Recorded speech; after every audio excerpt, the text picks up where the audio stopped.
In Nightmares, the script consists of Jace Peters and myself, Jolanda Stewart. The company that will be our main focus is TES, Tucker Energy Services, since 1935.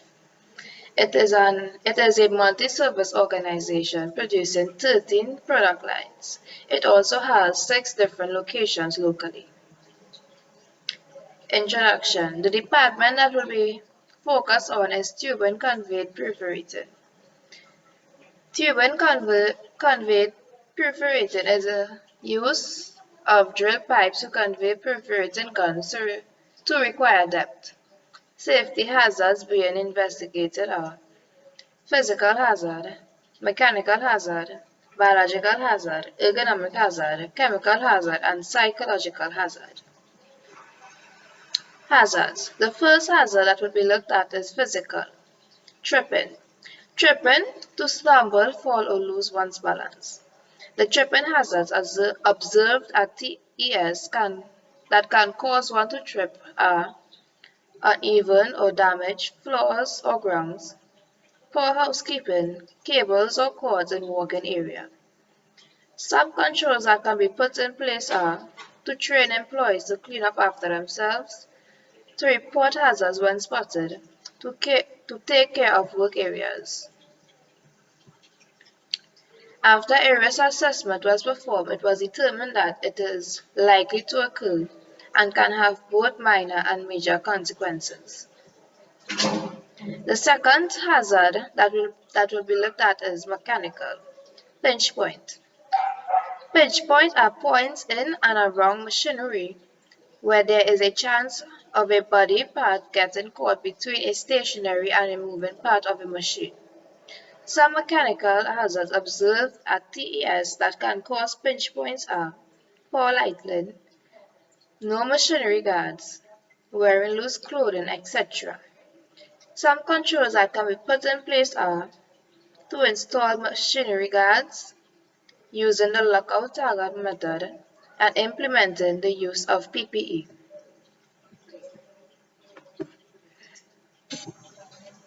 After a risk assessment was performed, it was determined that it's likely to occur, can result in major and fatal injuries, and can also result in death.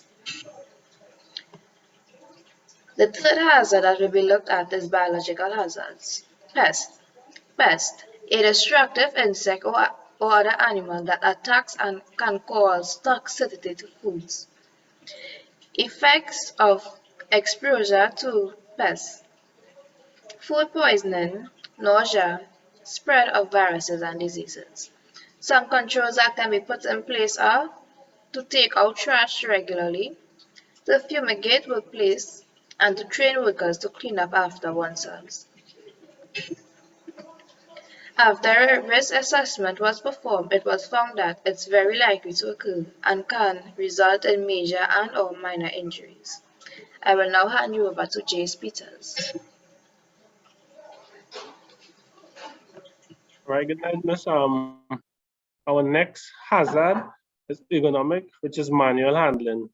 Manual handling, right? In this case, what we observe that TS is to transport or support a load by hand or bodily force, right? So the manual handling that we identified, and manual handling can be caused by repetition, bad posture, and vibration, right? And it was observed in TS, right? Some of the controls that we put in place, right, is proper use of PPE, the use of mechanical lifting, which is proper lifting techniques, which comes with training too, and taking frequent breaks in different tasks. Right, go ahead, Shalanda.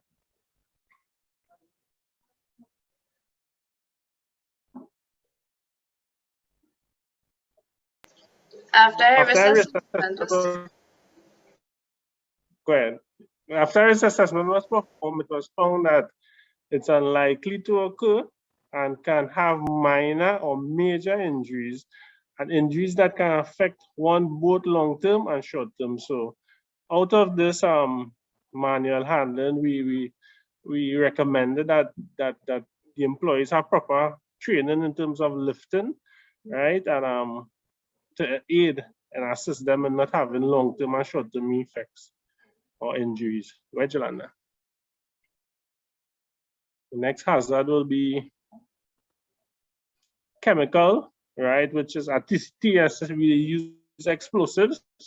This is a facility full of explosives, and we have a definition of explosives are chemicals which have a mass explosion or have a mass explosion hazard, right? Explosive hazard observed at TS can cause explosion, right, due to extreme temperatures, electrical hazard, and combustible dust. Right, some of the controls that can be put in place is proper ventilations, and that will be in their bunkers where they store the explosive.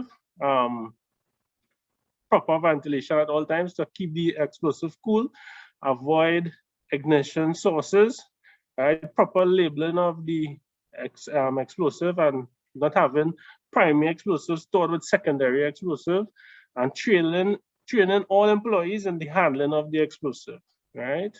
So these are the things we recommend and controls to put in place for a thing. After a risk assessment was performed, it was found that it is unlikely to occur, right? And TS, they have certain things in place.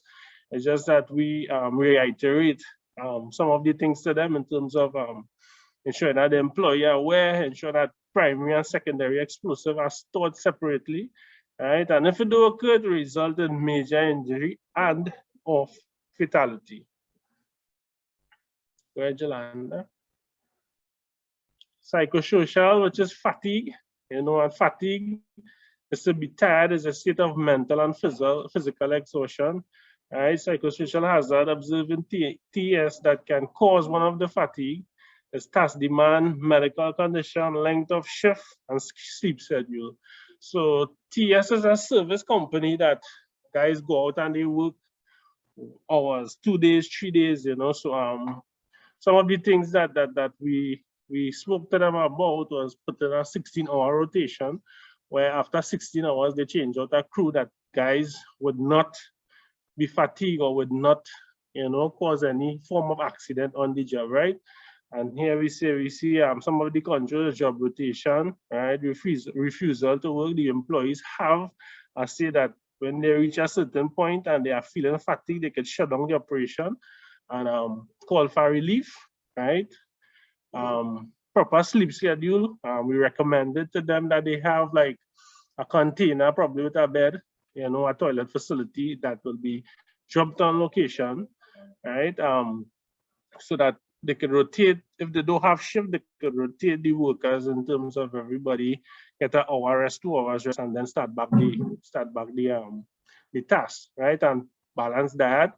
Well, TS have a food drive where they actually supply food for the employees, right? So in terms of that, they have to just be on time with the diet and make sure that the employees eat on time to aid in fatigue.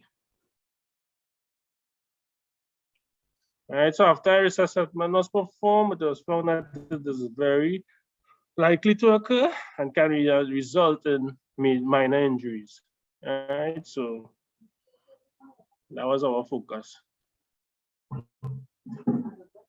So the conclusion and recommendation after we went to Tucker facility and even observing it on a job in terms of the psychosocial is that TS has a robust safety management system, and it was commendable. They have their safety team and they have all their safeguards in terms of observations, and you know, the failure to recognize hazard is the root cause of injuries, illness, and incidents. Critical elements to effective HNS programs are ongoing process to identify and assess hazard. Right. So some of the recommendations Yolanda and I came up with is conduct periodic workplace inspection, right? Which is very important. If the jobs have to shut down or the operation had to shut down to address whatever hazard that may come up while the task is going on, you shut down the operation and address it. Determine the severity and likelihood of incidents, which will be captured via the toolbox talk and the JSAs, right, and identified by the supervisor or the engineer in charge, right. All hazard will be considered at any point in time, be it weather condition at this point in time, rain falling, the place wet, slip, trips and fall. So, all these recommendations was made to them prior to our observation, right? And properly investigate all incidents. TSA, they do have a good reputation and a good team that actually investigate, but we just reiterated to them that in case of any incidents, it should be investigated properly. So that's our little visit to TS, and these are some of the things that we came up with. Any questions, could be asked. Take it away, Jolanda. So thank you for your time, Miss. Merry Christmas and Happy New Year. Happy New Year. Take care.